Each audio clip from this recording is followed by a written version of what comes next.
Well, good afternoon, everyone. So good to see you all here, and especially good to have my friend and colleague, Foreign Minister Wong, here with us today. We have the very important Ultimate discussions tomorrow with our two defense secretaries. But for today, we have an opportunity to spend some time and go over the extraordinarily broad and deep agenda that joins Australia and the United States together. Before I begin, though, a few words on the situation in the Middle East, because it is a critical moment. We are engaged in intense diplomacy, pretty much round the clock, with a very simple message. All parties must refrain from escalation. All parties must take steps to ease tensions. Escalation is not in anyone's interests. It will only lead to more conflict, more violence, more insecurity. It's also critical that we break this cycle by reaching a ceasefire in Gaza.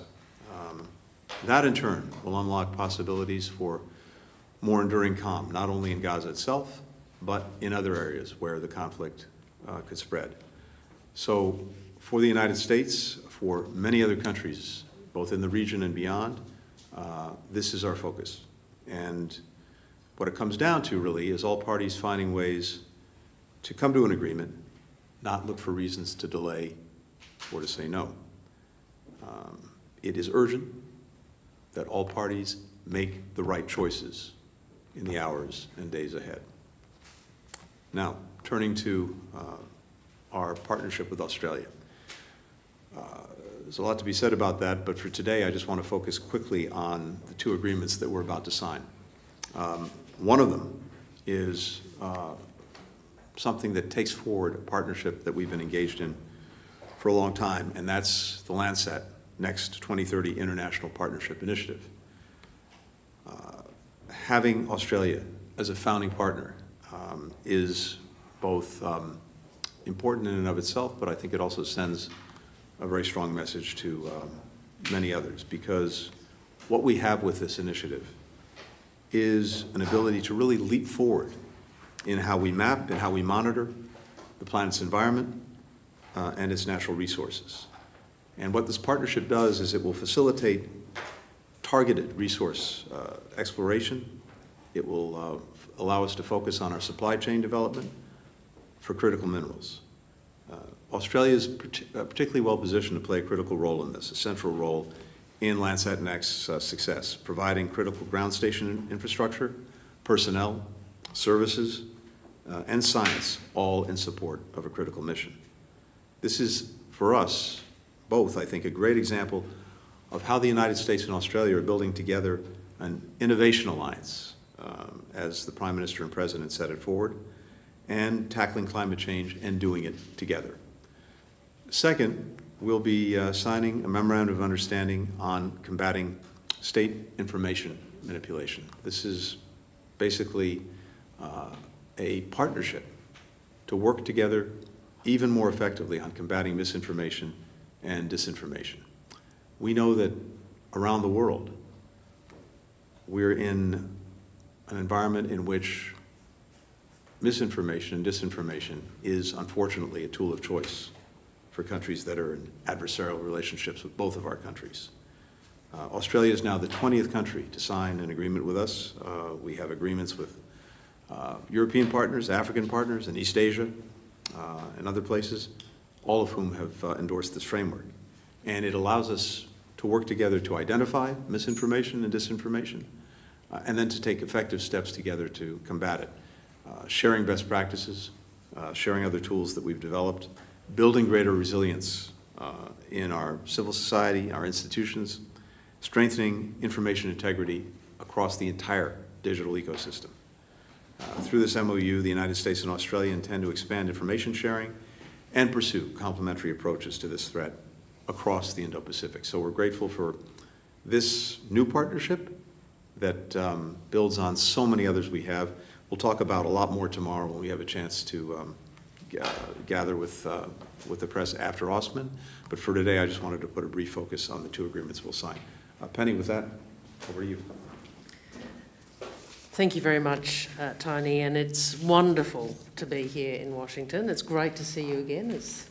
We've been hanging out a fair bit lately, and I'm really enjoying it, but it's particularly gratifying to be back here in Washington for the AUSMIN talks. Can I start by echoing Secretary Blinken's comments about the Middle East, and Australia joins with the United States call for de-escalation. We endorse again the ceasefire that President Biden has placed on the table and which has UN Security Council endorsement. And we join with the Secretary in the comments he's made about a cycle of violence. The cycle of violence continuing leads us to simply more violence, more conflict, more insecurity, and more lives lost. So again, thank you for the work you're doing to try and forge a ceasefire, Tony, and we continue to support you in your leadership for those efforts. As I said, it's fantastic to be here, and I'll just make some brief comments. I'll make some comments obviously tomorrow, but about our partnership. The U.S. Australia Alliance it's more than history or tradition. It is that. But it is a living expression of two countries that are aligned. We're aligned by who we are, what we stand for, and what we want. Two robust democracies whose people's voices and values are heard and protected by the rule of law, and both of us home to ancient cultures and generations of immigrants, two countries that share an interest in a world that's open, stable and prosperous, in which all of us can make our own sovereign choices. We recognise again that the choices we have had and that we continue to have demand the US engagement, the US security guarantee, which has enabled the long period of stability and prosperity we have enjoyed in the Indo-Pacific, which remains as vital today as ever. I said we are united and aligned by who we are, what we stand for and what we want, and the two agreements today are a demonstration of that. The Landsat, the next Landsat agreement, we've been working together on these technologies for many years. This is the next generation. This is about economic engagement, technological engagement. I'm really pleased to see the long-standing partnership continue. In fact, I think that what we're signing today looks to a launch in 2030 or 2031. So it speaks to our trust in one another in this area and how much we will work together for this technological cooperation. In relation to the foreign interference, I'd make this point. We're democracies. And we understand that part of what we do together in the world is to protect our political systems, our political traditions, our values.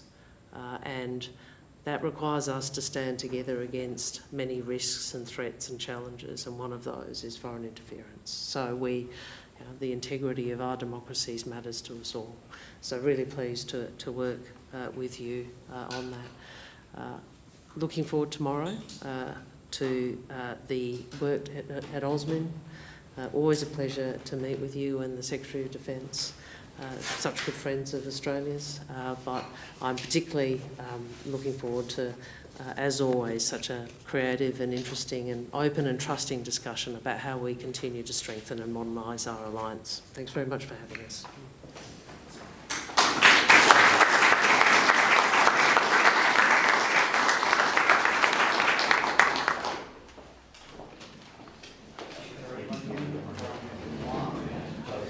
MoU on countering foreign state information manipulation and a joint communique on the Landsat Next satellite. The MoU on countering foreign state information manipulation will set the direction for future U.S. Australia collaboration on building resiliency within civil society institutions and information ecosystems against disinformation.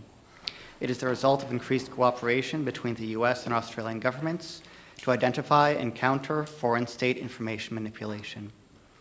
The joint communique on the Landsat Next satellite program recognizes Australia as a partner in the Landsat Next satellite mission, which will provide critical insights into the Earth's land surfaces, surface waters, and coastal regions. The partnership builds on a half-century of cooperation between the United States and Australia in Earth observation missions. All right.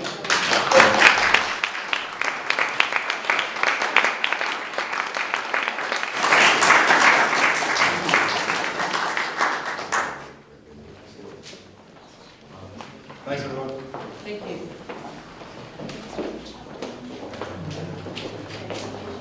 Nicely done. Ambassador, how are you, sir? Nice to meet you.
Good afternoon, Excellencies, members of the Philippine and U.S. Foreign Affairs and Defense Delegation, members of the DFA Press Corps, and media accompanying the U.S. delegation, and welcome to the 4th Philippine-U.S.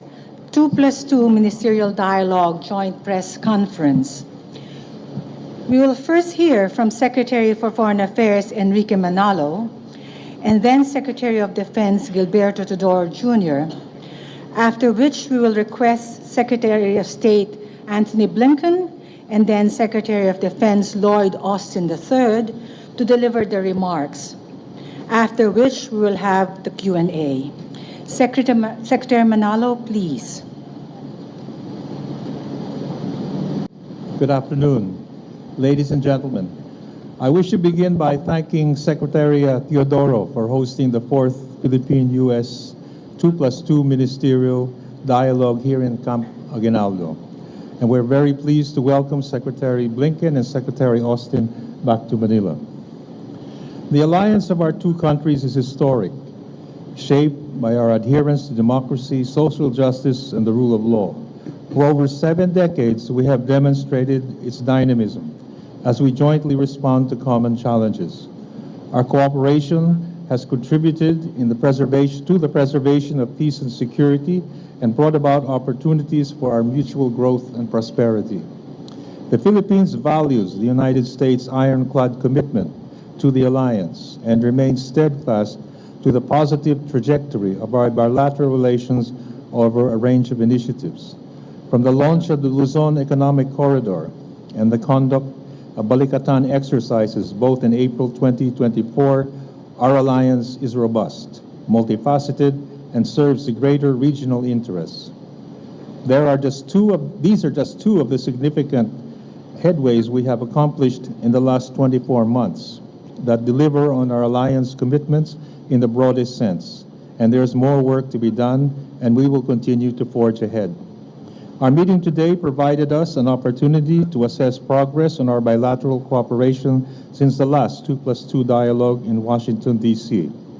We had very productive discussions in areas such as trade and economic cooperation, infrastructure, and security cooperation. The alliance is broad-based and supports efforts towards the achievement of Philippine development goals. We will be issuing shortly a joint statement that outlines the details of our discussions and commitments. Let me speak briefly on the issues concerning economic development and resilience. We reviewed what has happened over the past year, and we were gratified at the depth and breadth of the economic engagement of our two countries. From the first ever preferential trade and investment mission led by Commerce Secretary Gine Ramundo, to the co-hosting of the Indo-Pacific Business Forum here in Manila, and to the series of dialogues dealing with aviation, science and technology, energy, space, and cybersecurity, we have done much and accomplished much equally in charting a path towards our objectives of stable, sustainable, and secure economic growth. We are committed to following through on the ongoing cooperation with the Millennium Challenge Corporation and the Indo-Pacific Economic Framework and the Partnership for Global Infrastructure and Investment. In this regard, we look towards identifying and implementing projects for investment in the Luzon Economic Corridor. Finally, on people-to-people ties, we laud the work of the Philippine Fulbright Commission and the USAID in the harnessing of educational cooperation and development assistance. We are also excited about the ongoing work with the Millennium Challenge Corporation on a threshold program. Let me end by emphasizing that the Philippines will continue to uphold and protect the rules-based international order in the midst of a regional landscape that is significantly under stress. In our discussions, I have conveyed the situation in the West Philippine Sea and the South China Sea, and that it remains a priority to our government. In line with our treaty obligations, we discussed recent developments and committed to continue our work together in upholding Philippine sovereignty, sovereign rights, and jurisdiction. I would like to thank again my partner, Secretary Teodoro of the DND, and our counterparts and friends, Secretaries Blinken and Austin, for the candid, constructive, and comprehensive discussions we had today on this historic, first ever Philippine-U.S. 2+2 ministerial dialogue in Manila. I truly believe our discussions, and more importantly, our firm commitment to Philippine-U.S. relations undeniably demonstrates that our alliance is ironclad. Thank you. Thank you, Secretary Manalo. Secretary Teodoro, you have the floor. Good afternoon. Good afternoon, ladies and gentlemen.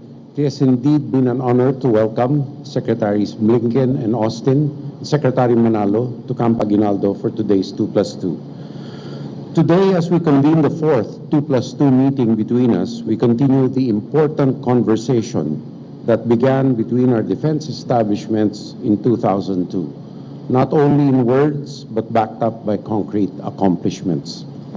We thank the U.S. government for the continued assistance in building up our capabilities, which will provide a tremendous boost in order for us to establish a credible deterrent to unlawful foreign aggression. We discussed security assistance roadmap that will bolster our sustainability, interoperability, redundancy, and effectiveness. We discussed ways and means of enhancing our cooperation and to ensure that the Philippines becomes an effective upholder of international law under a free and open global rules-based order. We will ensure more frequent and regular policy and operational coordination. We will also bolster maritime cooperative activities and expand coordination with Japan and Australia and other like-minded nations, not only in these areas, but in joint exercises and training as well, where applicable. We agreed to fully implement EDCA projects and to increase investments in EDCA-agreed locations. In this period of climate change uncertainty, this will certainly help our HADR efforts once these projects are completed. We will cooperate in cybersecurity by advancing the capabilities of both the DND and the AFP, not only in terms of capabilities, but also in terms of cooperation in threat detection and protection and in joint advanced technological development. We are optimistic that with robust cooperation in 4 dimensions, land, sea, air, and cyber, extensive interoperability both bilaterally and with like-minded nations, the U.S.-Philippine alliance will be a significant contributor to regional peace and stability under the regime of international law. Thank you. Thank you, Secretary Teodoro. Secretary Blinken, you have the floor. Thank you very much, and it's very, very good to be back in Manila. This is my 3rd visit here as Secretary, my 18th trip to the Indo-Pacific over the last 3.5 years. But let me begin by first expressing condolences to all of those killed, harmed, displaced by the recent typhoon and flooding. I'm able to announce today an additional $1 million in assistance to help bring food, emergency shelter, logistics, and other aid to all of those who've been affected. I'm grateful to our colleagues, our friends, Secretaries Manalo and Teodoro, not only for hosting us, but for the very good, very productive sessions that we had throughout the course of today. It's very good to be here with my friend and partner, Secretary Austin. We were just together in Japan for a 2+2. This is a reflection of President Biden's transformative leadership in the Indo-Pacific. Last year in Washington, President Biden and President Marcos set out an ambitious course for our partnership. And then in April, President Marcos was back in Washington with Prime Minister Kishida of Japan and President Biden to launch a historic trilateral partnership between our countries. As a result of these visits, but also the work that we're doing every single day, our relationship between the United States and the Philippines is the strongest that it's ever been. And today's talks built on that unprecedented momentum in a number of very concrete ways. Our armed forces are working on more shared priorities in more places than ever before. We're now allocating an additional $500 million in foreign military financing to the Philippines to boost security collaboration with our oldest treaty ally in this region. new steps to strengthen the alliance, a once-in-a-generation investment to help modernize the Filipino Armed Forces and Coast Guard, our first bilateral security sector assistance roadmap, doubling our investments in the Enhanced Defense Cooperation Agreement. Both of us share concerns, and many other countries in the region share concerns as well, about some of the actions that the People's Republic of China has taken, escalatory actions in the South China Sea, the East China Sea, and elsewhere. And this is something that we heard much about from our colleagues at the recent ASEAN meetings. Defiance of the 2016 Arbitral Tribunal decision, coercive methods being used in the seas. We welcome the provisional agreement, understanding reached between the PRC and the Philippines on the rotation and resupply at the Second Thomas Shoal. And we were pleased to see that the first resupply mission subsequent to that understanding went forward without incident. It's very important that that be the standard, not the exception. And as I said to the Chinese Foreign Minister when we met in Laos a few days ago, China must uphold its commitments to not obstruct the Philippines in their resupply missions. We stand by our ironclad defense commitment to the Philippines under the Mutual Defense Treaty. That extends to armed attacks on Filipino armed forces, public vessels or aircraft, including the Coast Guard, anywhere in the Pacific, including the South China Sea. As you heard from Secretary Manalo, we're equally focused on our economic partnership, our economic relationship. This is really comprehensive security, not just our military and physical security, but also our economic security and our joint resilience.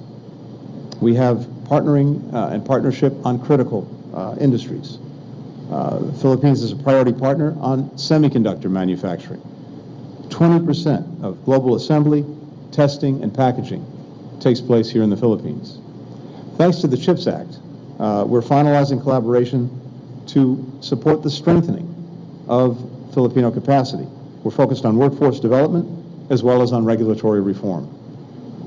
We're also investing in high-quality, high-impact infrastructure via the Luzon Economic Corridor, connecting key economic hubs, Subic Bay, Clark, Manila, Batangas, and doing this through investments in rail, in port modernization, in clean energy, in semiconductor supply chains, in agribusiness.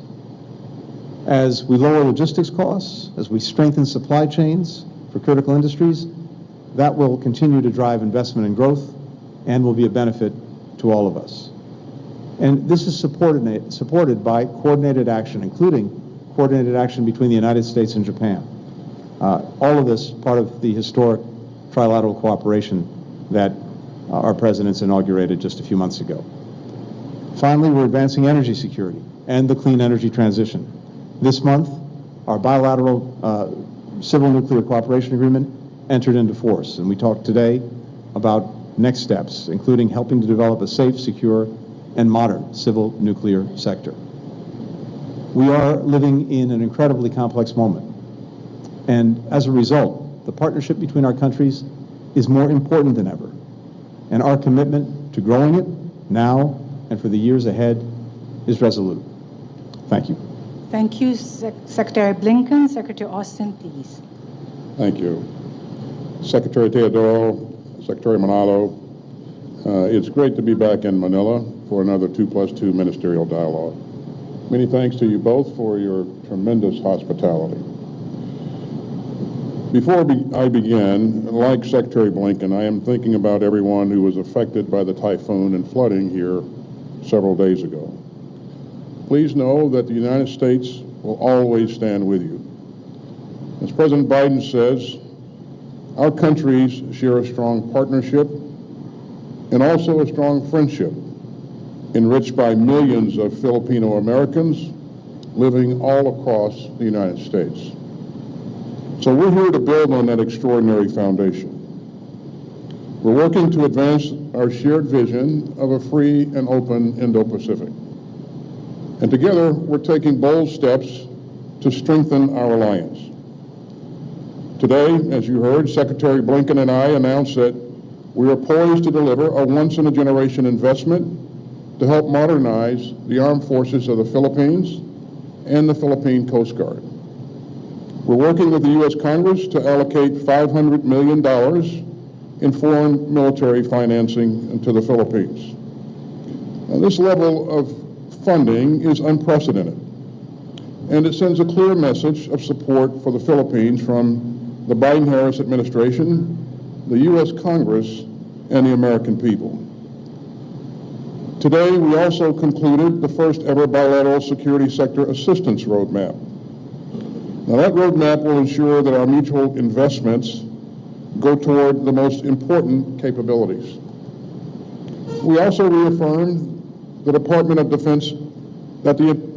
Defense intends to more than double our investments at enhanced defense cooperation agreement locations across the Philippines.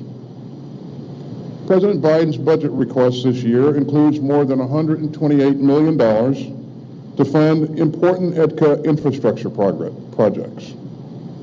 And U.S. government investment in these locations extends beyond the Department of Defense. For example, USAID plans to pre-position disaster relief supplies at an EDCA location later this year. That will allow the department to work alongside our Philippine allies to rapidly provide humanitarian assistance in times of need. Now, during our meeting, we also reaffirmed that the Mutual Defense Treaty remains the bedrock of our alliance. And let me be clear, the Mutual Defense Treaty applies to armed attacks on either of our armed forces, aircraft, or public vessels anywhere in the South China Sea. Together, we also discussed how to make our alliance even more secure through technology and security and cyber cooperation. We reiterated our shared intent to conclude a general security of military information agreement by the end of the year. And that's crucial to our shared cybersecurity goals. And finally, we underscored the importance of working even more closely with like-minded allies and partners, including Australia and Japan. This is part of what I've described as the new convergence in the Indo-Pacific. And we can see that new convergence right here. The United States, the Philippines, and our other allies and partners are operating together more closely and capably than ever.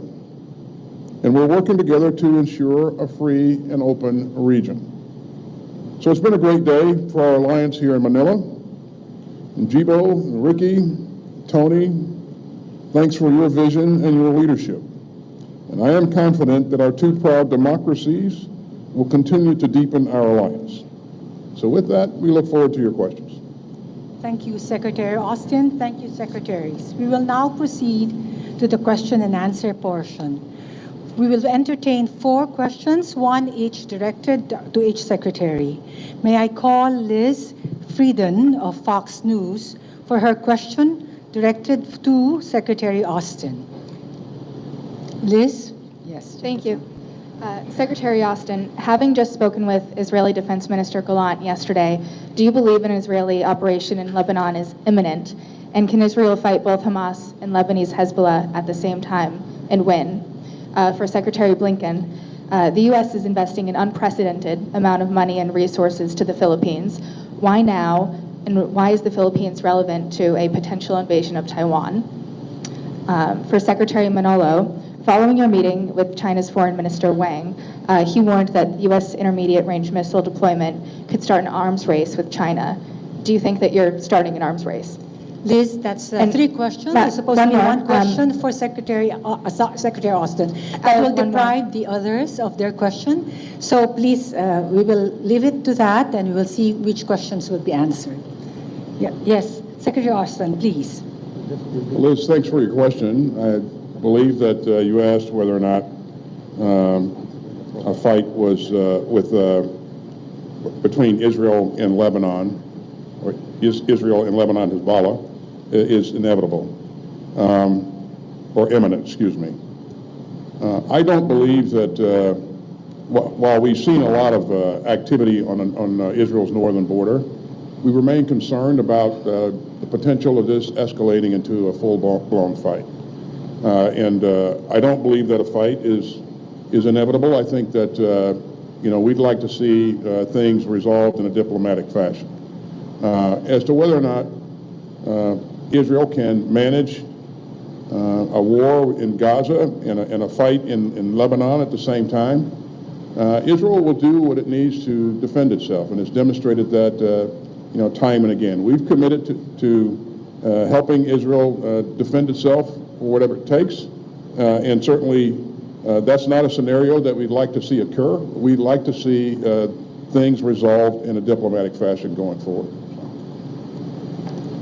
And Liz, with regard to the foreign military financing, as you know, the Philippines has actually long been one of the largest recipients of foreign military financing in the Indo-Pacific, but the very significant additional investment that we're making in FMF, the $500 million, this is really designed to support the modernization of Filipino forces, Coast Guard, as they transition to focus on external defense. We're building on a lot of progress the Philippines has already made to be better positioned to defend their sovereignty. That is what this is about. And more generally, with regard to Taiwan, both of us, and for that matter, virtually every country in the region and countries around the world, are determined that we see the status quo maintained, that we preserve peace and stability. That's where our focus is. I think there's a recognition around the world that were there to be some kind of crisis on Taiwan, it would affect everyone. It would have global impact.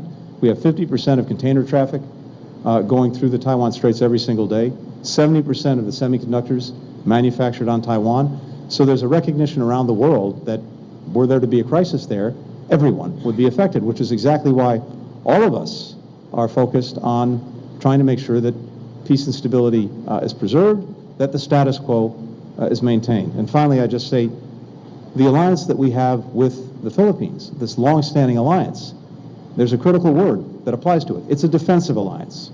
We are about making sure that all of us can protect and uphold our sovereignty, our territorial integrity, freedom of navigation, freedom of commerce, which is so vital to everyone in this region. Thank you.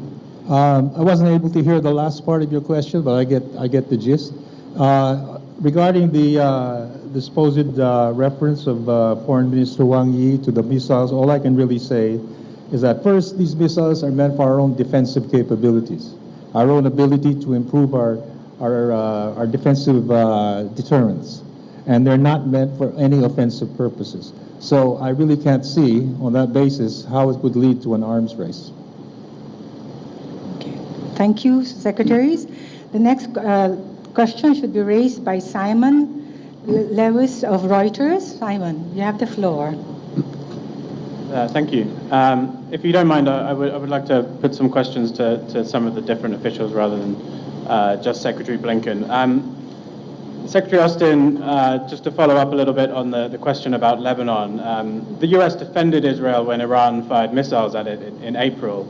Are you prepared to similarly defend Israel if a full-scale war breaks out with Hezbollah in the north? To Secretary Teodoro, excuse me, your country and China appear to have different interpretations of the Second Thomas Shoal resupply agreement. You say that no prior notification or inspections are required for the resupply. Can you share details of what the agreement says, and do you intend to press ahead with resupply missions on that basis, even if China doesn't agree with your interpretation? Thanks, Simon. You mentioned the actions that we took along with other allies in the region to help defend Israel in April. And I have to take this opportunity to applaud the tremendous work that we saw from our troops and also our allies that came together in a very short period of time and did absolutely magnificent work in my opinion. So your question is, if Israel is attacked, will we help to defend Israel? If Israel is attacked, yes, we will help Israel defend itself. We've been clear about that from the very beginning. But again, we don't want to see that happen. What we want to see happen is things resolved in a diplomatic fashion. Secretary Teodoro. On the gist of the talks made with China, I will defer to the Secretary of Foreign Affairs. However, suffice it to state that we will conduct regular and routine resupply missions in accordance with our duties under the Philippine Constitution and our responsibilities to our country. Thank you, Secretary Teodoro. Yes, we will, of course, continue our resupply missions. On the issue of notification, I think the more accurate term is exchange of information, which is exactly what we did with China, and both of us. And the fact that the supply was a relative success, I think, indicates that it's something that we are committed to pursue in succeeding supply missions, provided, of course, China also adheres to the understanding. Thank you, Secretaries. Can we now call on Nestor Corrales of the Philippine Daily Inquirer for his questions? This question is for Secretary Teodoro. Secretary, how will the 500 million in military funding, including the 128 million for EDCA investments from the U.S., help address Beijing's aggression in the South China Sea? And what will be the priorities under this funding? Well, the priorities will be laid down in the security sector assistance roadmap. Naturally, a lot of our inherent hardening capabilities are included, like cyber capabilities and the like. These and all the EDCA investments will serve to secure the Philippines' credible deterrent posture. Every peso or dollar spent on hardening Philippine capabilities to defend itself and to deter unlawful aggression will be a plus against any threat actor, whether it be China or anyone. So the EDCA investments are not only solely for defense purposes, but are also for civil defense purposes like humanitarian assistance and disaster response. They can be venues for joint cooperation and interoperability between the United States and the Philippines, and multilaterally with like-minded nations. And likewise, they will serve also as venues for economic development, like Secretary Austin had said, with the USAID. So these are not monodimensional, but multidimensional investments that will help the development of the country and help to deter unwanted and unlawful aggression by building a credible deterrent posture. Thank you, Secretary Teodoro. Last question, Joyce Rocamora from PNA. Good afternoon. The rest of the ministers may also wish to answer. What assurance has the U.S. given to the Philippines and the rest of Asia, including Japan and South Korea, that its strong security support would continue in case of a leadership change in the U.S. after the November elections? And in relation, the GSOMIA was also mentioned. Can you expound more on that?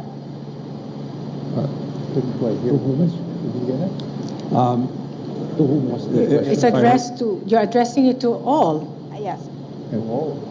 To all. Well, I can just, I'm happy to start simply by saying that, of course, elections are a regular feature of our democracy.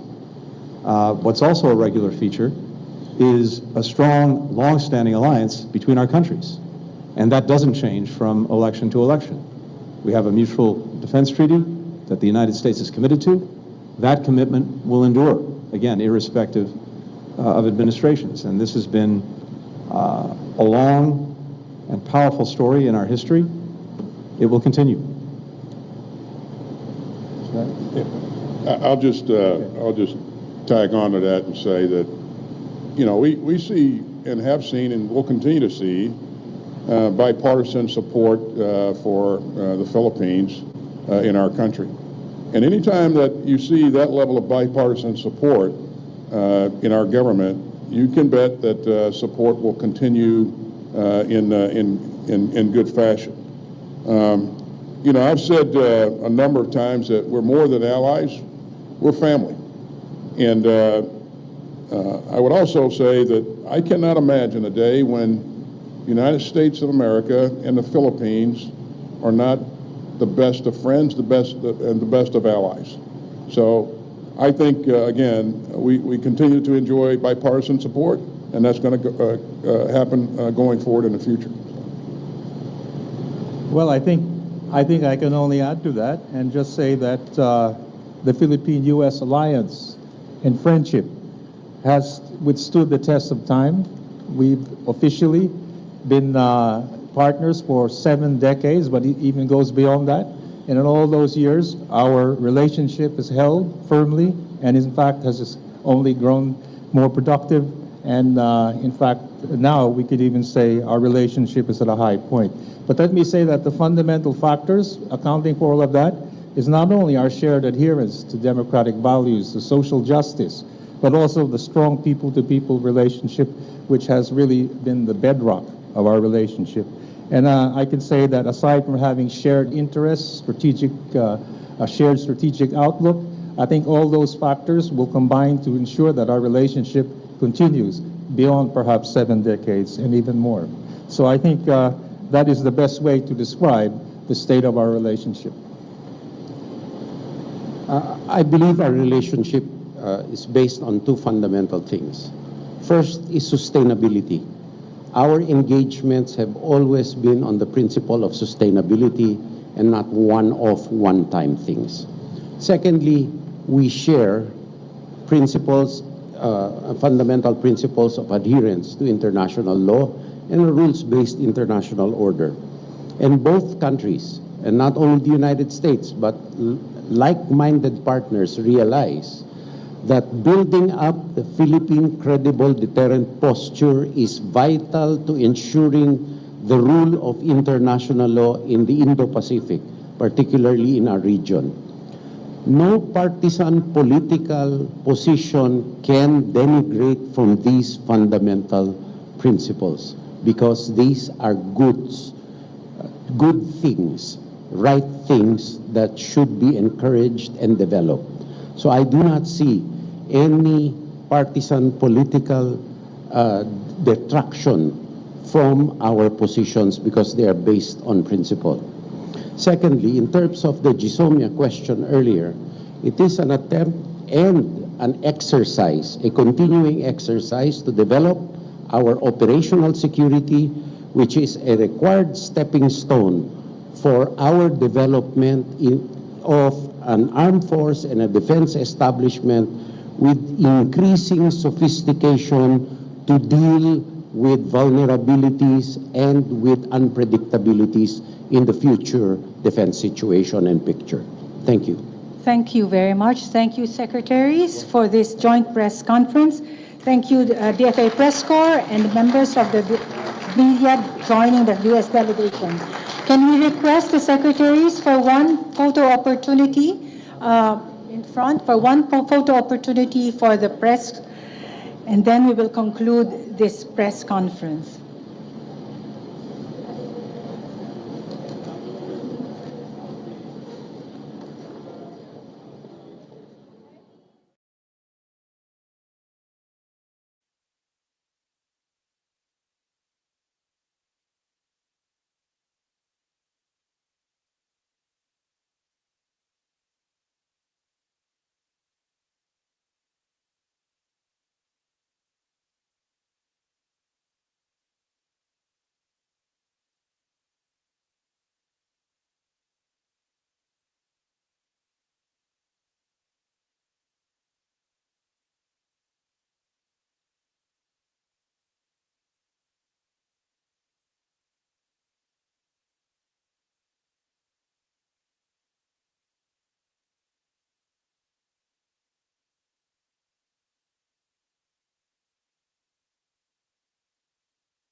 Well, good afternoon, everyone. Maybe we're coming up on good evening.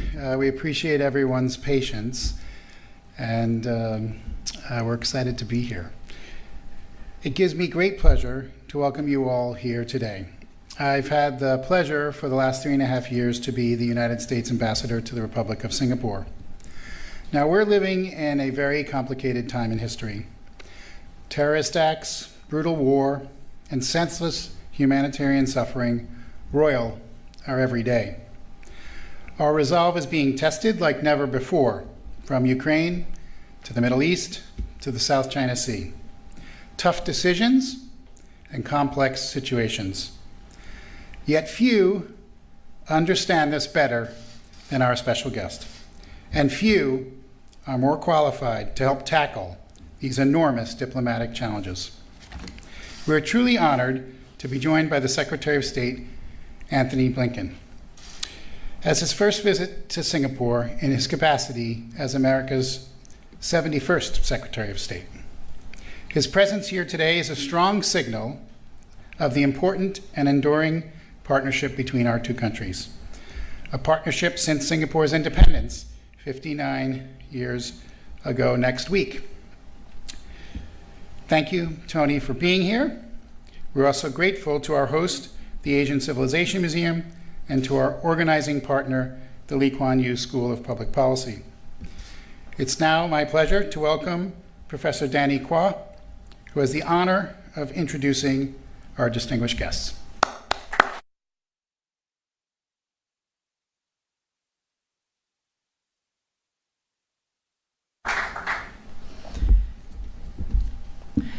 Ambassadors, Excellencies, distinguished guests, colleagues, and friends.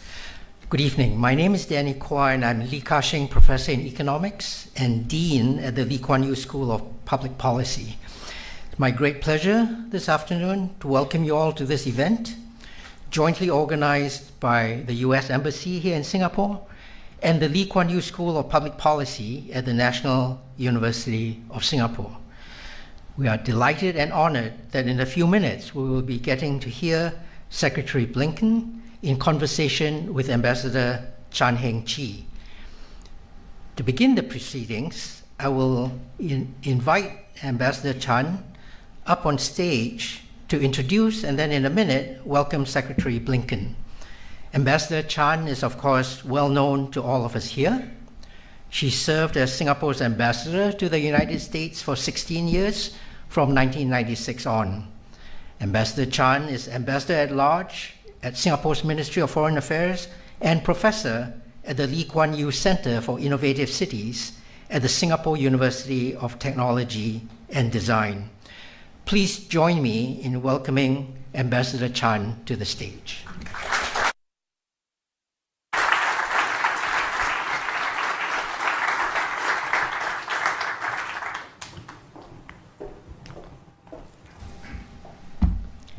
Distinguished guests, ladies and gentlemen, Ambassador Kaplan has very capably introduced the subject, and so it is now my honor and privilege this afternoon to introduce the 71st Secretary of State of the United States of America, Antony Blinken. Secretary Blinken, as you know, has had a long and distinguished record of service in U.S. administrations. He served as the National Security Advisor to Vice President Biden during the Obama first administration. I was there. And later as Deputy National Security Advisor and Deputy Secretary of State in the Obama second administration. He is in Singapore for a bilateral visit. He held the Critical and Emerging Technologies Dialogue with Singapore officials. And you would have just heard or read that Singapore and the United States signed a peaceful nuclear cooperation agreement to explore potential civilian uses of nuclear technologies.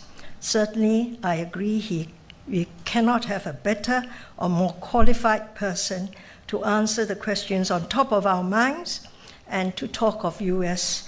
foreign policy. We will have a conversation for about 20 minutes or so, 25 minutes, and we'll take a question from the floor. So I now invite Secretary Blinken to take his seat for our conversation. Thank you. Thank you, Secretary.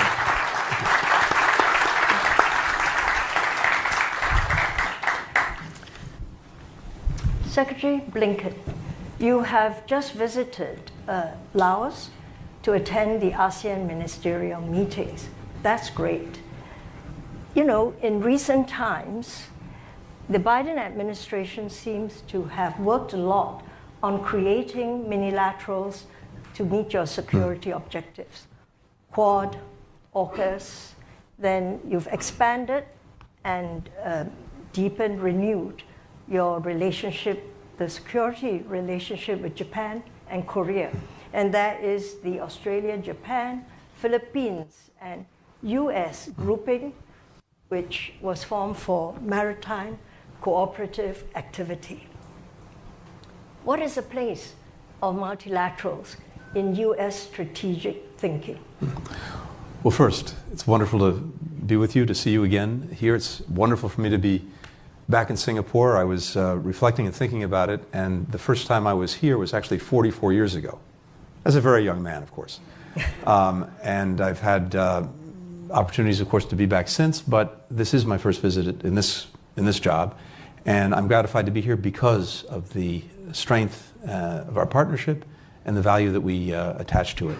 And I want to come to your question because I think it's right at the heart of everything we're doing. When President Biden took office, the first thing that he instructed me to do, and all of us to do, was to renew, reinvigorate, and in some cases reimagine our alliances and partnerships, and that has been a critical part of our efforts from day one, including here in the Asia-Pacific, the Indo-Pacific, and you mentioned some of them. And what we've tried to do is not only to reinvigorate existing alliances and partnerships, but also to create new arrangements of countries that are really fit for purpose, that are focused on particular issues.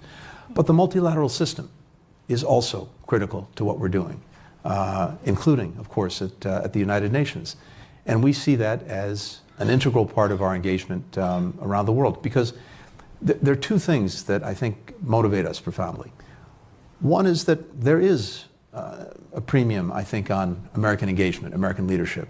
Certainly it's one that makes sense for us, but I also believe it makes sense for countries around the world. If we're not engaged, if we're not leading, then probably someone else is, and maybe not in a way that advances the interests and values that we have and that we share with Singapore. Maybe just as bad, no one is, and then you're going to have a vacuum that's filled by bad things before it's likely filled by good things. But the flip side of that coin is that I think there's a greater premium now than there's been at any time in the 30 or so years that I've been doing this on cooperation, on collaboration, on bringing common approaches to what are shared challenges. The multilateral system is one key vehicle for doing that, and I think you've seen our re-engagement across that system, even as we've also been reinvigorating alliances and partnerships. Now, Secretary, you have given us the vision, the security vision, the alliance, the partnership vision of the Biden administration for the Indo-Pacific. What is the place of trade in that vision? Trade is critical. It links countries, it links people, it links economies. And I think we have to, though, think about two things. One is we want to be focused on what's actually happening in this 21st century, including when it comes to trade. So one of the focuses that we brought to this is on the digital economy.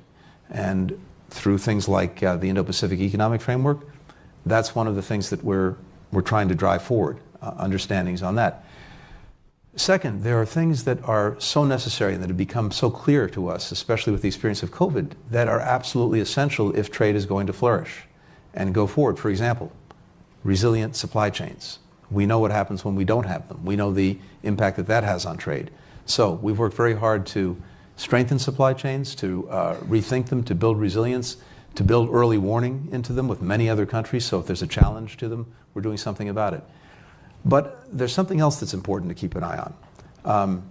Trade is vital, so is investment.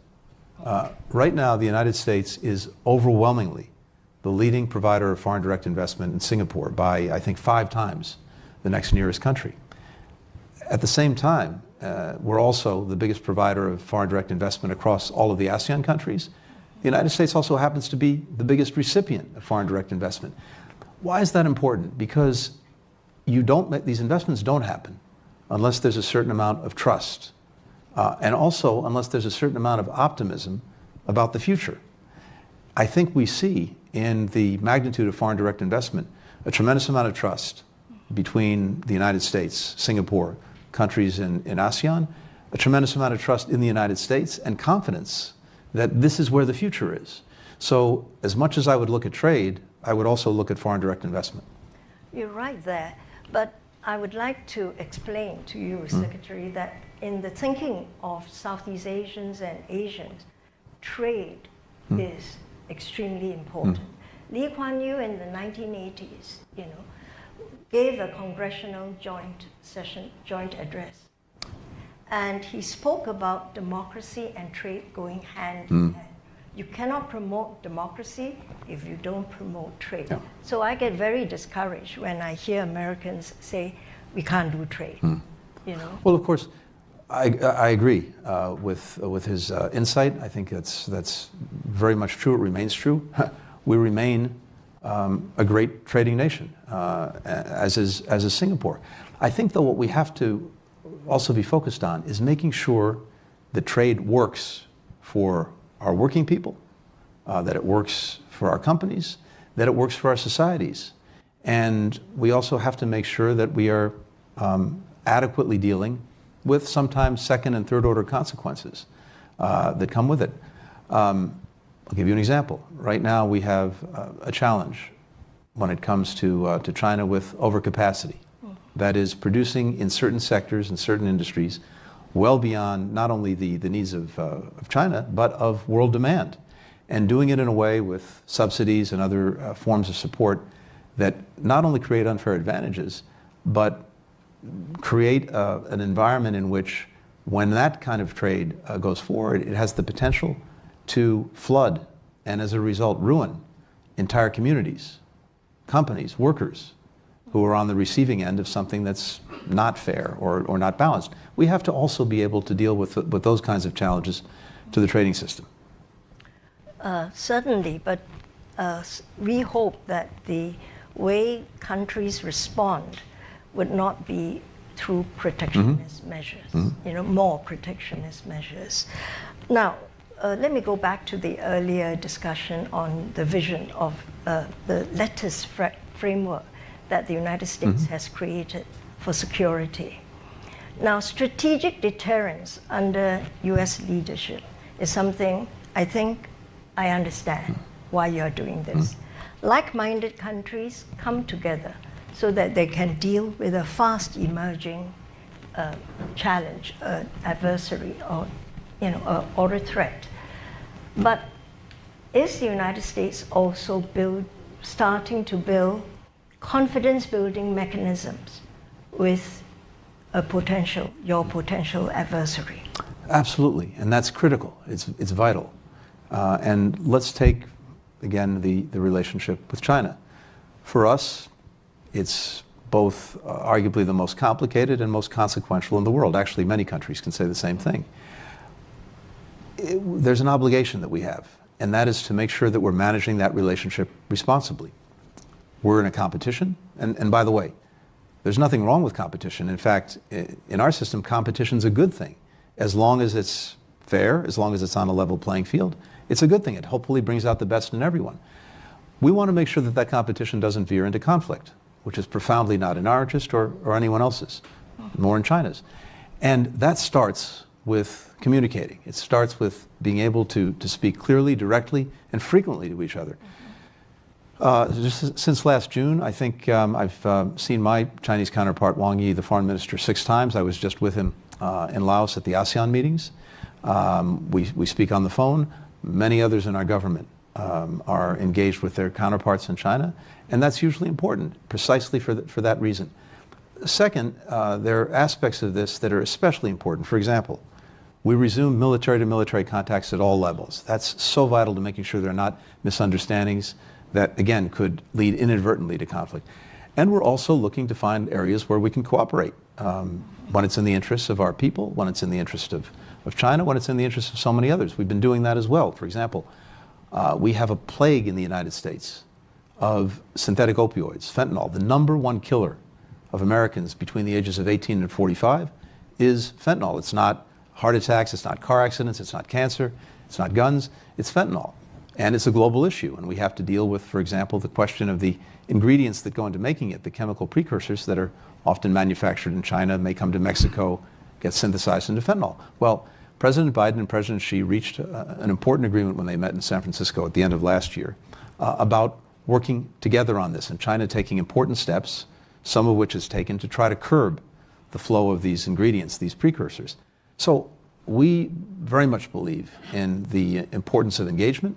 And finally, on the many places where we, yes, have real differences, it's important to talk about them. Make sure at least we understand each other, that we know where each other is coming from, even if we disagree. You know, Secretary, I'm glad you said that. There was a collective sigh of relief in the region when the Biden-Xi summit took place in San Francisco. And my American friends tell me that stability has been reached. I think the Chinese side also says, you know, this is good, we've reached stability. But sometimes I wonder whether you are each saying it to convince yourselves. But yes, and I think that's a good way to go forward, and I like what you say about competition without conflict. But many of us believe it is still a very fragile stability. Yeah.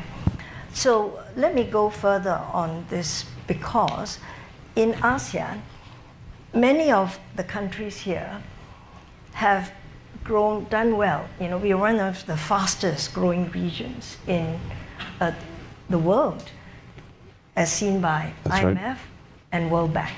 ASEAN countries are building a huge middle class. You have it in Indonesia, Philippines, Malaysia, Thailand, Vietnam, and of course, Singapore. But this middle class is built on globalization. And also because we are part of a production process, you know, producing goods to be sent to the United States and other markets, mainly electronic goods. So we are very worried about the small yard, high fence policy, because we see it becoming a bigger yard and higher fences. Where will it stop? It's very important to understand what this is and what this isn't, because we want to make sure that even as we're taking what we believe are necessary measures to protect our security, we're not doing it in a way that undermines, inhibits trade that, as we were just discussing a few minutes ago, is so vital, investment and progress and opportunity for people around the world. So when it comes to the small yard, high fence, look, it makes sense, and I've said this directly to our Chinese counterparts, that it makes sense for us to try to make sure that when it comes to the most sophisticated technology that is being used because there's fusion between the military and the civilian space in China, that is being used and goes directly to military applications, including, unfortunately, a very rapid and very opaque buildup of their nuclear program. How is it in our interest to provide that? No country would do that. At the same time, we really are focused on making sure that this is a small yard and a high fence. And that means being very attentive to what's controlled and what isn't. It means listening to the private sector. It means listening to other countries and working with them. And I'll give you, another example.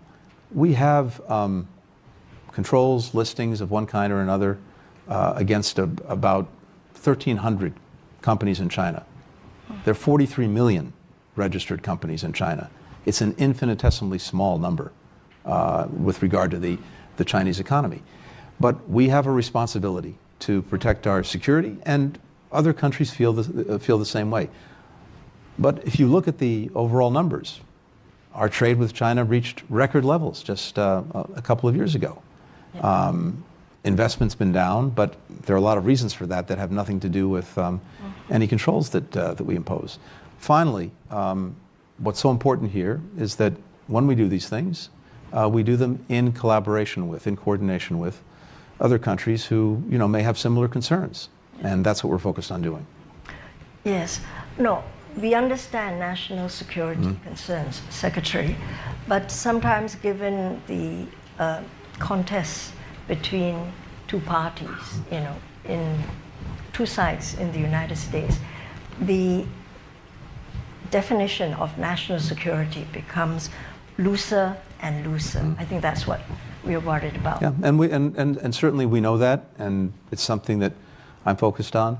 The question, for example, of deciding and defining what constitutes a dual-use item and how challenging is the potential other use, that's something, yes, we have to focus on very seriously and, again, do it in a way that, as we would say, doesn't throw the baby out with the bathwater.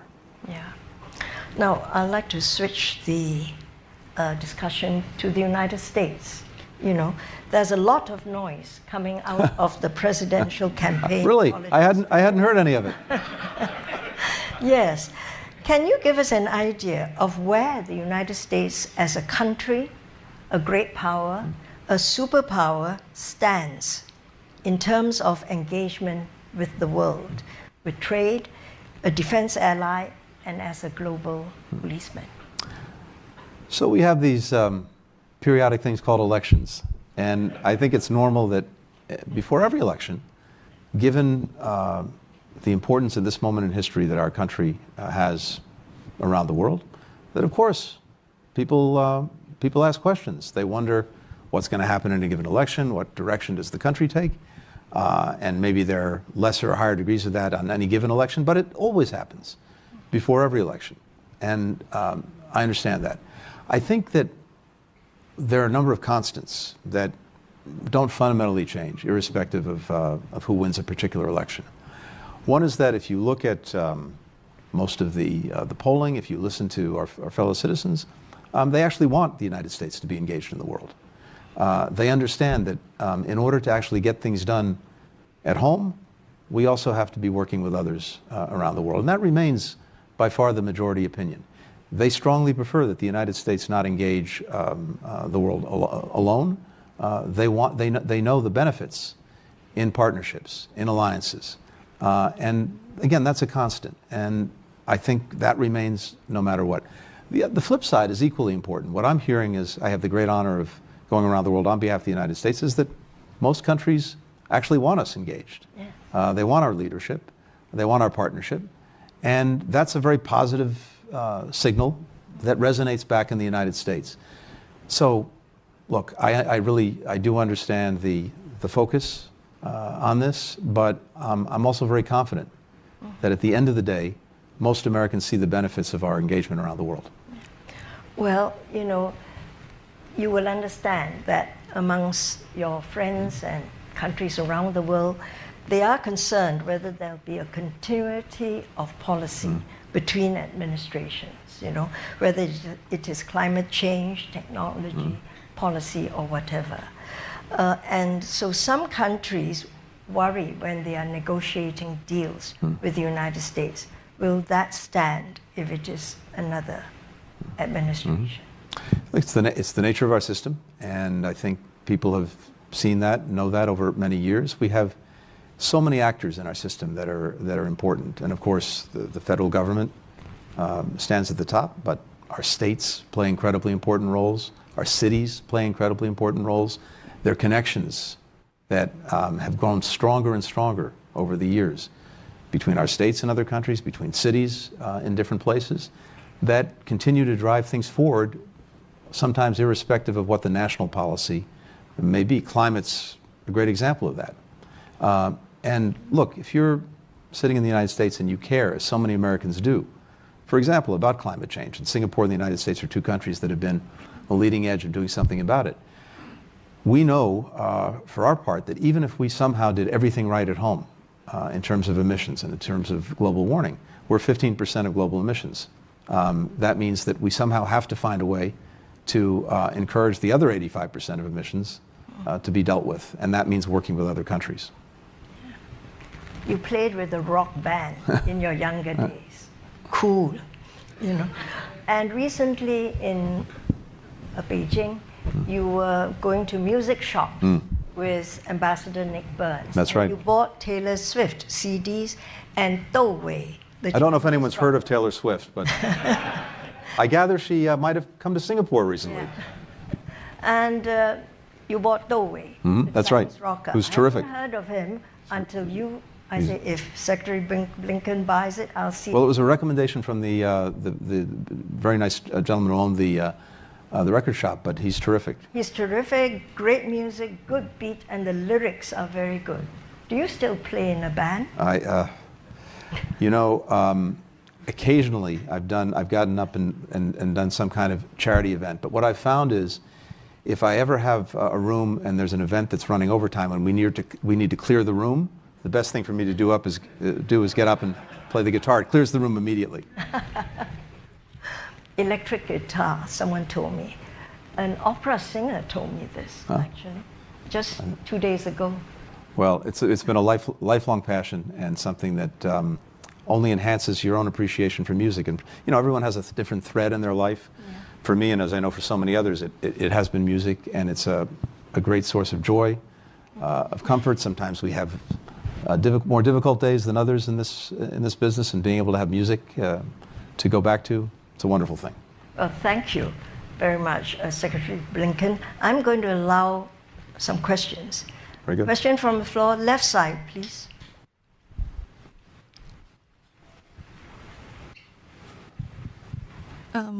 Good evening, everyone. I'm Yvonne, and I'm a student at Lee Kuan Yew School of Public Policy, and I'm doing a master's in public policy. So, Secretary Blinken, adding on to Madam Chan's, Ambassador Chan's, your passion for music, my question is: you have shared how music plays a profound role in your life, and its power to connect people across cultures. We can see how Korea effectively use music as a soft power, right. Soft form of soft power. So how do you see your personal passion for music influencing your approach to diplomacy and international relations, especially in fostering cross-cultural understanding and cooperation? Play us a piece now. Well, you're right. It's a great connector. I think in general, the arts, culture, one of the greatest connectors we have, and music. I've seen it do it this powerfully because it transcends borders, it transcends language, it transcends difference in politics, and especially at a time when the world is so charged in so many ways, having those connectors I think is more important than ever. And I've really seen it break down barriers in ways that have a profound impact. I see it in my own engagements with some of my counterparts. Sometimes one of the things that connects us is music. But you mentioned as well the soft power aspect of this, and K-pop is a great example of that. In fact, I guess this is a couple of years ago. I was on one of our late night television shows, something I hadn't really done before. You know, shows like used to be David Letterman, The Tonight Show, all of these shows. And I was on one of the programs. And as we arrived at the studio, there was a huge crowd outside. And I thought, oh, that's nice, this crowd. And then I realized they had no interest in me. There was a Korean K-pop band that was also on the show that night. It's a good reminder of things. But we have programs at the State Department that I think are among the best things we do. We have an entire department focused on educational and cultural affairs. And they're the ones who do the exchange programs, like all of the fellowships that many people have benefited from. But they also do exchanges with artists, with musicians, with actors, with painters. And I've seen this have as much and maybe even sometimes a greater impact than some of the things we do on a policy level. So I'm a great believer in it, and I think it's profoundly to our benefit. Thank you. Secretary, can we have one more question? Of course. Pleasure. From the right side, yes, the hand up. Thank you, Ambassador. Nicholas, I am Director for Security and Global Affairs at the Singapore Institute of International Affairs, a think tank here. We talked a little bit about continuity of political leadership in the US. I want to ask you to crystal ball gaze into the potential outcome in November, but we've also talked about the two major conflicts that are going on in Europe and the Middle East. What do you think will be the likely progression of those conflicts and the US impact in those conflicts as a result of the elections, whichever way it might go? Thank you. Well, look, one of the benefits of my job is that I don't do politics. I just focus on policy and try my best to help develop and then advance the best policies we can to deal with the many challenges that we're facing. And certainly predicting an election in our country is something I wouldn't hazard to do. Our elections have been very, very close, and I expect this next election is likely to be the same, just looking at it as an American citizen. But what I'm focused on, and what President Biden's focused on, really are the next 6 months between now and when the next president takes office, in making sure that we're doing everything we can on all of these fronts to try to advance peace, to try to advance security, to try to advance not only our own interests, but the interests of so many of our friends and partners. I'll say very briefly, when it comes to the ongoing aggression by Russia against Ukraine, our support for Ukraine remains resolute. You've seen that in the very strong, albeit delayed, bipartisan support for the supplemental budget that we put forward for Ukraine. We see it in everything that came out of the recent NATO summit. We see it in the agreements that now more than 20 countries have signed to support Ukraine over the long term in making sure that it has a strong defense and deterrent capability. And ultimately, whatever happens over the next 6 months, I believe strongly that Ukraine will be a successful country, and the successes I would measure by looking at, is it standing strongly on its own feet, militarily, economically, democratically? Is it integrated with the institutions that it wants to be integrated with? And I believe it's on a trajectory to do just that. The support of so many countries around the world is vital. When it comes to the Middle East, we're working virtually every minute of the day to try to bring this to a better place, and in particular, to get a ceasefire in Gaza, to get hostages coming home, to try to put Gaza and more broadly the other areas of potential conflict in the region on a better track. And from my perspective, it's imperative that we get that done, and we're working at it. And we're doing that, again, irrespective of an election in our country. We're doing that because that's our responsibility in this moment, and as long as we have that responsibility, we'll continue to do our best to get to the right place. Thank you. We have 1 more minute left. Short question, yes, in the center. Do you have a loud voice? Please speak up. Good. Thank you, Senator. Thank you, Secretary Blinken. So my name is Scott. I'm also a student from the U.S School of Public Policy, and I'm just online audio. Yes, so my name is Scott. I'm a Lee Kuan Yew School of Public Policy, Masters of Public Policy candidate. And my question to you is somewhat related with your previous answer. I know that this session is talking about the Indo-Pacific strategy, but of course today we've heard some scary kind of breaking news about the senior Hamas official being killed in Iran. And so I just wanted to get your sense, because I believe this would be the first time that I get to hear about what your perspective is and how this changes the negotiations, because he was at the forefront of Hamas negotiations. So thank you. Well, of course, I've seen the reports, and all I can tell you right now is I think nothing takes away from the importance of, as I said a moment ago, getting to the ceasefire, which is manifestly in the interests of the hostages and bringing them home. It's manifestly in the interests of Palestinians who are suffering terribly every single day, children, women, men, in Gaza who've been caught in this crossfire of Hamas's making.